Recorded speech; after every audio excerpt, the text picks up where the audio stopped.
네, 건강한 몸, 건강한 마음. 오늘 유창길 원장님 모셨습니다. 그럼 바로 만나 뵙겠습니다. 원장님 안녕하세요. 네, 안녕하십니까? 네, 반갑습니다. 네, 날이 이렇게 풀리니까 시간이 더 빨리 가는 것 같은데요. 일주일이 훌쩍 흘렀습니다. 네, 참 시간이 빠르네요. 네. 자, 오늘도 원장님께서 주로 진료하고 계시는 류마티스 질환과 탁구관절 질환에 대해서 알아보겠습니다. 네, 지난주 강의가 생생하게 기억이 나는데요. 이 미니 강의에서 턱관절 치료를 받았을 때 효과가 좋은 질환이 어떤 게 있는지 알아봤습니다. 네. 그게 두 번째 시간이었거든요. 네. 오늘 세 번째 시간 어떤 내용이 준비되어 있나요? 네, 오늘은 섬유근통증후군, 섬유조직염 턱관절 치료에 대해서 네. 알아보겠습니다. 예. 섬유근통 증후군, 또 섬유조직염. 제가 발음하기에도 약간 생소한 병명이거든요. 네. 어떤 병입니까? 이 섬유근통증후군, 섬유조직염이라는 병은 주로 이제 30대에서 40대 여성분들에게 주로 나타나는 병입니다. 네. 전체 인구 중에서 2%에 해당하는 인구수에서 발병하는 것으로 알려져 있습니다.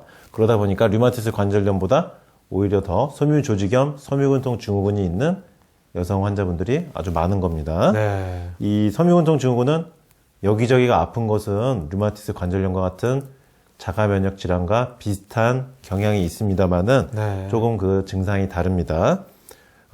특별히 힘든 일을 하지 않았는데도 극심한 만성 피로, 밤낮으로 하루 종일 피곤한 증상을 동반하는 경우가 많고요. 그리고 온몸 여기저기로 정말로 많은 부위가 아픈 경우가 많습니다. 네, 잠깐 설명을 해주셨는데 참 고통이 클 것 같습니다. 이 섬유근통 증후군 또 섬유조직염의 구체적 증상은 어떻게 나타납니까? 네, 그 섬유근통 증후군 환자분들이 호소하는 증상들이 조금씩은 차이가 납니다. 약 50여 가지 증상들이 나타날 수가 있는데요. 네. 그 주요한 증상들에 대해서만 이제 몇 가지 나눠서 말씀을 드려보겠습니다. 첫 번째로는 전신으로 극심한 통증이 나타납니다. 주로 근육과 뼈, 인대, 관절의 접합 부위에서 통증이 나타나는 경우가 많고요. 네. 처음에는 목과 어깨의 통증으로 시작되는 경우가 많아요. 그러다가 전신으로 퍼지는 경우가 대부분입니다. 두 번째는 아픈 근육이나 인대뼈 관절, 근육의 압통점. 우리 몸에서 섬유근통 증후군을 진단하는 압통점이 18군데가 있는데 그 중에 11군데 이상이 아팠을 때 섬유근통 증후군으로 진단을 하게 됩니다. 예. 그다음에 셋째로는 아침 기상 직후에 류마티스 관절염처럼 관절이 뻣뻣한 증상, 손가락 관절이 뻣뻣한 증상이 1시간 이상 지속되는 경우가 많은데 예. 류마티스 증상과 비슷하지만 구별을 해야 됩니다. 류마티스 관절염은 혈액 검사상으로 류마티스 인자가 양성이 나오거나 염증 수치의 변화가 있습니다만은 섬유조직염, 섬유근통 증후군은 혈액 검사상 이상이 없고요. 그다음에 류마티스 관절염은 엑스레이상으로 관절 조직이 변형이 되거나 퇴행성 변화가 나타나는 경우도 있는데 섬유조직염은 관절 형태의 변화는 나타나질 않습니다. 네. 그리고 넷째로는 온몸 여기저기가 아프면서 밤낮으로 극심한 피로감에 시달리게 되는데 이런 극심한 만성 피로 외에 우울증이나 불면증, 수면장애, 배뇨장애, 방광염 증상, 신경이 예민해진 증상, 그리고 집중력이 떨어지고 기억력이 떨어진 증상까지 건망증이 심하게 나타나는 경우도 있고요. 네. 이렇게 여러 가지 부가 증상들이 병발할 수 있습니다. 네. 네. 증상이 한두 가지가 아니고 그 증상의 어떤 경중도 상당히 높은 것 같은데요. 이 섬유근통 증후군의 진단 현재 어떻게 이루어지고 있습니까? 네, 그 현재 섬유근통 증후군의 진단과 치료는 양방의 류마티스 내과에서 주로 이루어지고 있는데요.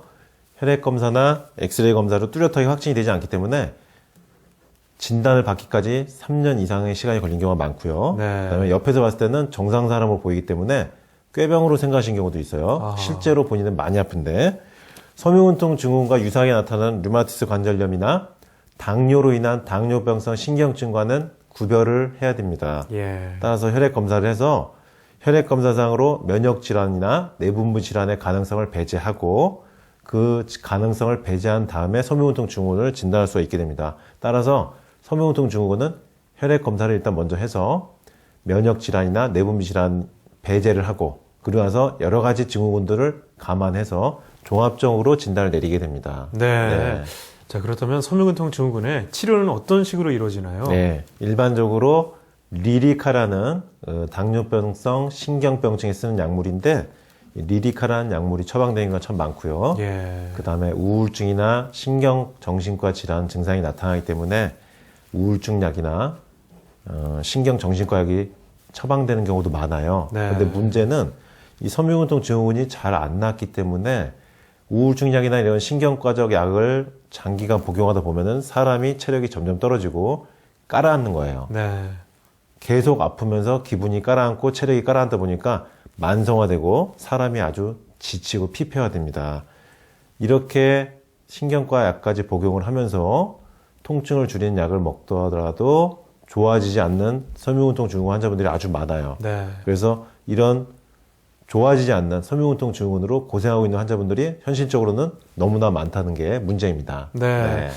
그럼 원장님께서 말씀해주신 이 섬유근통 증후군이 턱관절 치료를 하면 왜 좋아질 수 있다는 건지 그 이유가 궁금하거든요. 네. 그 혈액 검사상 또는 엑스레이 검사상 원인이 나오지 않는 것이 섬유근통 증후군이기 때문에 섬유근통 증후군의 원인은 스트레스 말고는 특별히 밝혀진 게 없었습니다. 네. 그런데 최근에 섬유근통 증후군에 관한 의학계의 최신 보고를 보면은요, 자기 공명 영상 촬영이라고 하는 그 MRI 촬영을 섬유근통 증후군 환자분들의 뇌를 해봤더니 일반적인 정상인들보다 뇌의 기능과 활성도에서 활성이 과민하게 반응이 나타난 경우가 많다는 겁니다. 네. 그러니까 뇌의 MRI 촬영상 병변이 나타난다.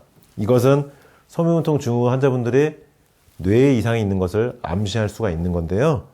결국 몸통에서 통증을 느껴서 뇌로 들어가는 신경 전달 과정에서 무언가가 이상이 있다. 예. 그래서 뇌에 이상이 있다. 그런데 만성적인 통증을 계속 뇌에서 느끼다 보면은 뇌로 들어가는 감각 신경 섬유들이 변성이 돼요. 네. 몸, 이 손끝, 발끝에서부터 통증을 느꼈을 때 뇌로 들어가는 신호가 있는데 그게 신경 섬유들을 통해서 연결돼서 들어가는 건데 그 신경 섬유들이 얽힌 실타래처럼 복잡하게 꼬이는 거예요.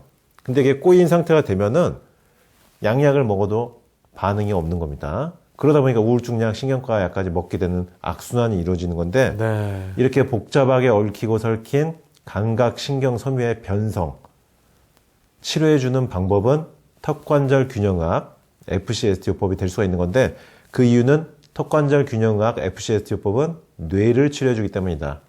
뇌의 신경계를 치료해주기 때문에 감각 신경 섬유가 얽히고 설킨 상황을 실타래를 풀듯이 네. 풀 수가 있는 거예요.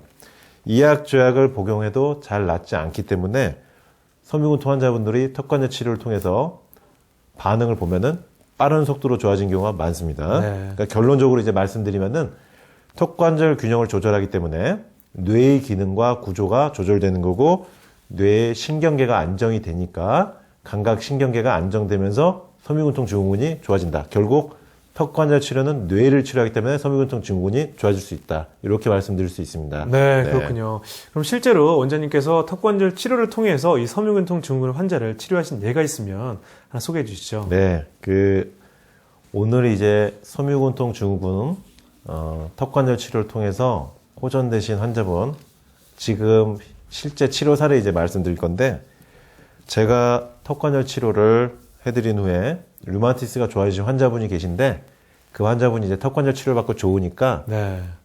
친척분인데 모시고 오셨어요. 예, 그 40대 여성분이고요.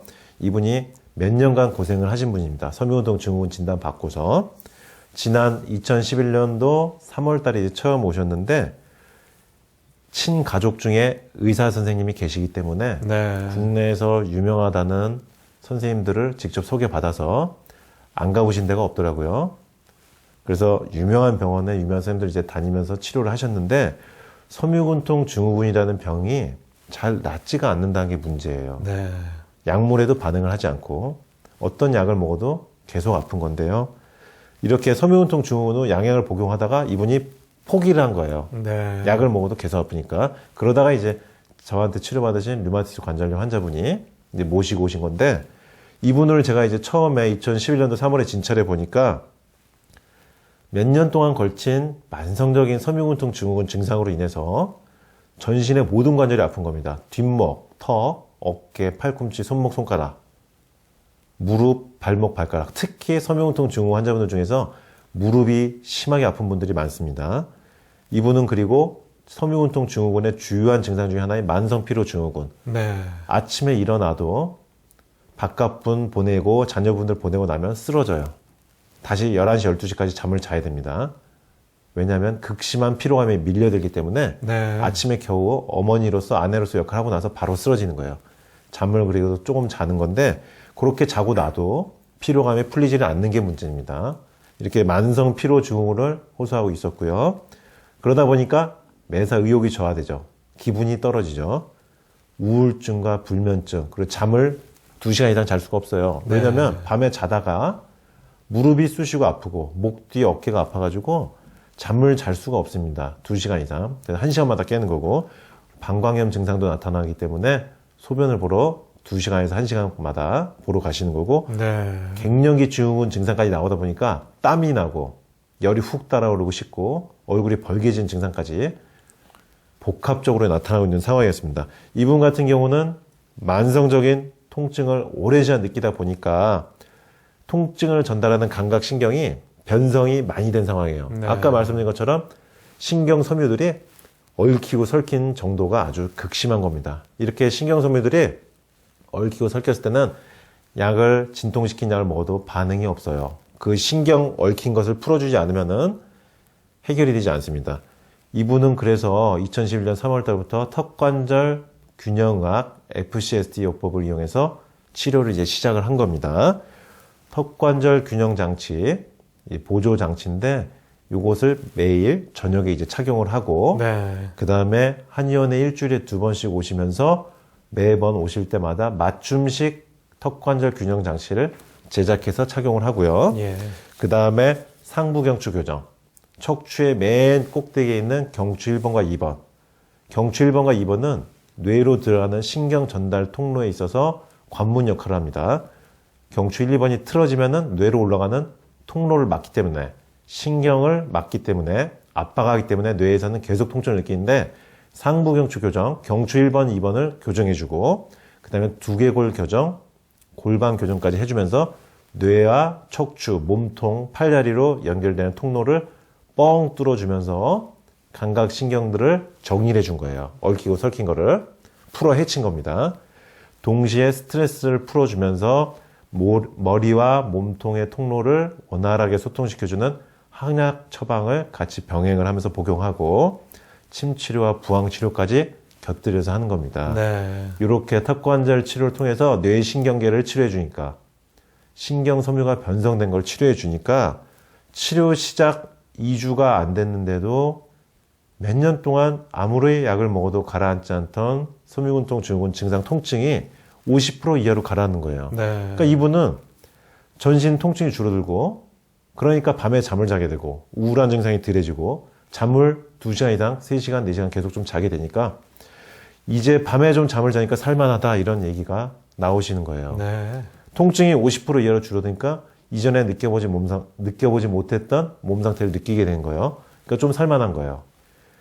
몇 년간 반응이 없던 진통제나 여러 가지 약을 복용해도 줄어들지 않던 이런 만성적인 섬유근통 증후군 통증이 턱관절 균형을 맞춰주는 치료를 통해서 너무나 어떻게 보면 쉽게 치료가 된 겁니다. 2주 안에. 이렇게 뇌가 안정화되고 동시에 뇌와 몸통을 연결해주는 경추가 정렬이 되고 동시에 통증을 전달하는 감각신경 섬유들이 정리가 되니까 극심했던 섬유근통 증후군 증상들이 2주 내로 빨리 가라앉았던 거예요.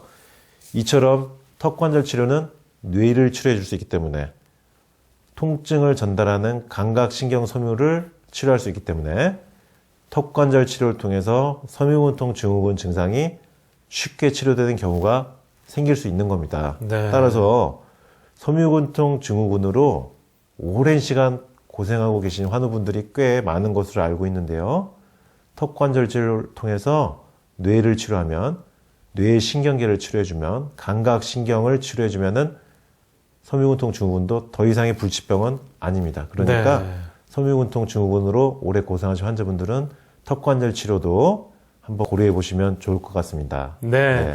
네, 오늘 유창길 원장님 모시고 섬유근통 증후군을 턱관절 치료로 어떻게 효과적으로 치료할 수 있는지 알아봤습니다. 현재 앓고 계시다면 한번 꼭 가보시고요. 또 만약에 주변에 계시다면 한번 전해주시기 바랍니다.